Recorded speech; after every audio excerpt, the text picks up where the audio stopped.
Okay guys, I finally found a spot in a shot. Now, once I told you guys, you really got to get out there and get your own style. I am doing this tutorial just to show you guys how and what I do, as opposed to taking my shots, how I take the shots during the HDR photography, or HDR photography, sorry, and what I look for in each shot. Well, right here behind me, we have a beautiful scene. We have the water. We have a beautiful sun about to set, man, probably in about an hour or so. The clouds are finally coming back in, so I'm happy about that. We have a bunch of rocks here in the water, which will make for some great composition. And we also got some trees and land and a bench. And once again, this is at Lake Point Park in Bemis Point, New York. Now, what I like to do as far as my exposures, I believe with this scene, I mean, it depends on each scene. Each scene is different, it really is. And basically, to me, when I look at this scene, I got the water, I got the sky, I have the trees, and I have the rocks. Now, I would like to do 4 separate exposures to get a great composition all the way around for all those images, all those subjects in my one image. Right now, we set up shop. I got my camera all set up. I found my shot. I put it on manual mode. I never use automatic anymore. I used to until I started doing HDR photography.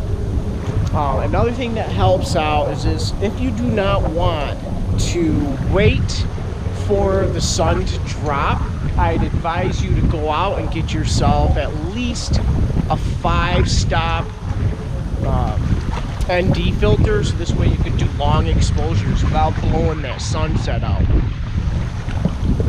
So I set up, I got my camera ready, I focused on the land, the sun's out, I attached my ND filter, I'm on f9, ISO 100, like I said, always shoot in ISO 100, always try to stay on ISO 100, guys. You're really going to get a lot more contrast, a lot more color, and it's just going to make your images pop out more. When you're around rocks like that, splashing, I would advise that you bring yourself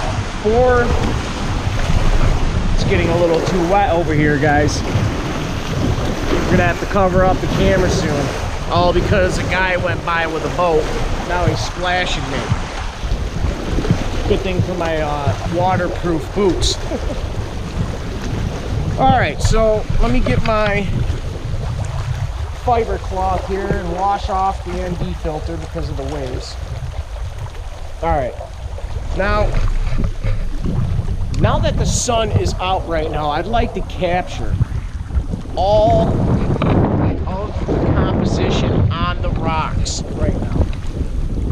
I've captured the sun hitting the bench, the sun hitting all the tree leaves. That's a perfect time to take your ground shot and get all the lighting in there. You don't want to take a shot when the clouds is over the sun and masking all your light. Taking pictures with proper lighting is key, guys. It's really key to photography, and it's also key to HDR photography, because you want to get all that detail in your rocks, your land, your leaves. Not so much the water. I like to take a shot of the water, a longer exposure. If I take a longer exposure right now when the sun's up, that sun ray going right down the water is going to just completely blow out, and it's going to be a white streak right down the water. So I'd like to wait until the sun goes over the horizon in order to capture more of a colorful water as the sun gets further away from us and the blue light starts fading through the sky and changing colors. That's why exactly the sunsets are mainly different colors, is because the sun is traveling further away from us.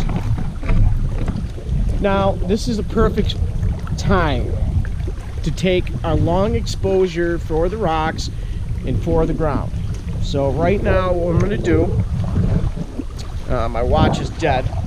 So right now, I'm going to count in my head. We'll probably set it for about 30 seconds on ISO 100 f9. I've already focused and I got my ND filter on, so we're gonna go ahead and take that shot. While we're waiting for that shot, somebody asked me a question as opposed to my last video in regards to how I said I will not release any type of information. Again, guys, what I'm trying to say is I don't want to release my processing information in Lightroom only. I'm a member on a lot of photography sites on Facebook, and most of those sites require you to post your EXIFs of your camera settings, and also to post what type of camera you're using, and also what type of lens that you're using to take these shots with, guys. So I have no problem posting my EXIFs from my camera settings. I have absolutely no problem. I do it all the time. Every single image I take, ever since I started joining all those sites, I always post my EXIFs. I'm more than happy to help everybody out there, let them know how I took the shot, what were my settings. I'm glad to help out with that. Like I said, maybe somewhere down the line, I'll start a tutorial and maybe charge, I don't know, at that time, who knows what I'm looking at for how I process my images in Lightroom. But right now, let's see how this shot came out. Okay, now I want you guys to look at this right here. You see that line right down the screen? Well, that is because I'm leaving my eyepiece exposed to the sunlight. So that's exactly why we're getting that streak. For a very long time, I always thought it was a problem with my ND filter at that time, so I kept wiping it off, or I thought it was part of my image sensor, and also I thought it was an issue with my lens. But let's go ahead and take that shot again.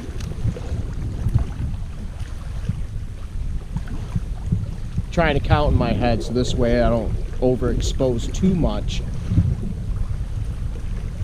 So we're gonna go to 20. All right, now let's take a look at that. See how.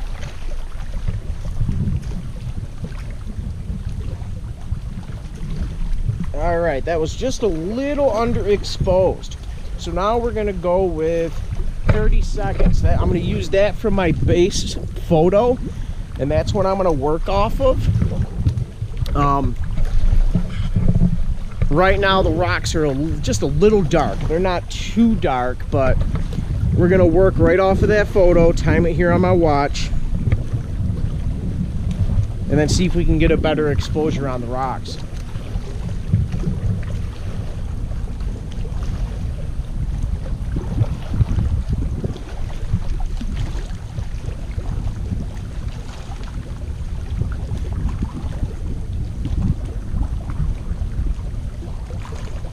Taking a little bit longer than I thought so.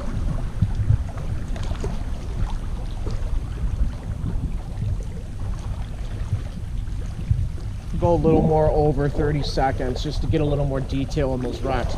Like, again, you guys, you don't want to worry about the water. You don't want to worry about the sky. We're going to worry about that later.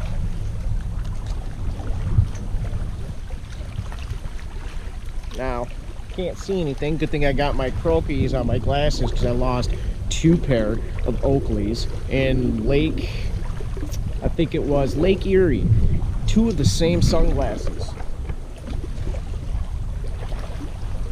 All right, now that's just perfect. This is exactly what I want to get for all the detail in the rocks, in the trees, and in the leaves. So that's perfect. Now, right now, Unfortunately, we're gonna have to wait just a little bit longer. What I'll do is, if I don't want to move my tripod too much, what I'll do is I'll take my camera off the tripod and I will sit here and take other shots while the sun is setting, just to kill some time. Since I got my new GoPro now, I just got that today in the mail. I had the spring for it. I just couldn't really justify not having a GoPro for my Iceland trip, so I figured why not get it now, so this way I can show you guys exactly what I mean in the HDR photography, guys, because it really is a fantastic way to shoot your images and process your images, because the detail is just amazing. It's out of this world, and it's just, I would prefer always to do HDR.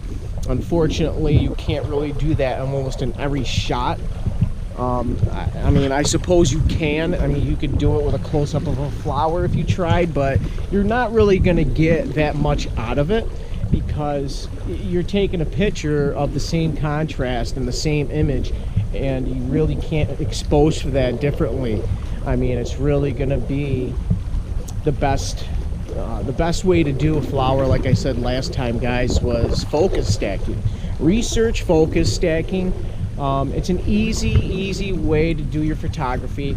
You just change your focus stacking, or I'm sorry, you just change your focus point on what you're focusing in, so this way you capture the entire flower in perfect focus across the board, so it's going to look pretty great. Right now it looks like we have about maybe 15 to 20 minutes for the sun to set, so